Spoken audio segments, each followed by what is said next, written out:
Good morning, everyone. I'm Donna Jornsay. I'm a nurse practitioner, diabetes educator with a certification in advanced diabetes management.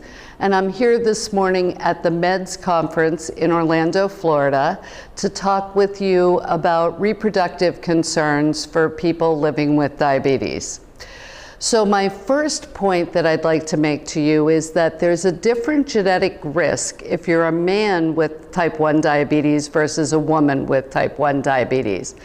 The male chromosome carries the genetic marker for type 1.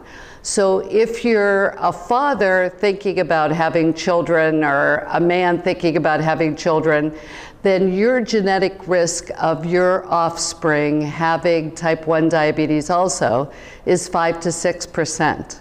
That's a lot higher than it is for women, where it's only 1 to 2% because that male chromosome is carrying the genetic marker for type 1.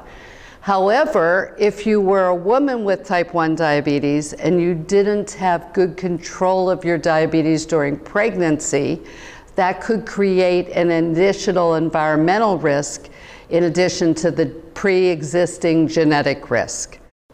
The second point I would like to make is that if you're a woman without diabetes, but you're overweight or obese, your primary care providers would really want to do an A1C in you to determine that you don't have any glucose intolerance before you conceive.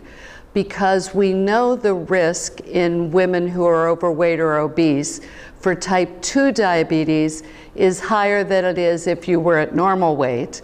And if you have unrecognized diabetes and you become pregnant, you would increase that risk of having a baby with a birth defect if the blood sugars were higher than normal in those first 8 weeks of conception. And the last point that I would like to make is for women with known diabetes, it is incredibly important that they totally normalize their glucose prior to conception because of that risk for malformations. It's typically the first 7 to 8 weeks of pregnancy, which is actually 9 to 10 weeks because we date pregnancy from the last missed period. So those women, we really need that A1C to be 6% or less, ideally.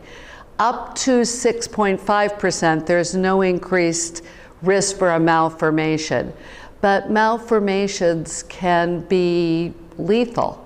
So we want to know as primary care providers that we've done everything to normalize that risk for our patients by advising them to normalize that A1C value prior to conception. What we see in women with high blood sugars during that period of conception is we see their offspring have midline defects. So those tend to be cardiac defects are the most common, transposition of the great vessels being the most common, but also spina bifida, caudal regression syndrome, anencephaly, so very serious defects that are sometimes incompatible with life. So please, if you're the primary care provider for a woman with pre-existing diabetes, encourage her to do everything possible. Getting herself into a diabetes and pregnancy program if they exist in your area, but doing whatever is possible to normalize blood glucose control prior to conception. Thank you.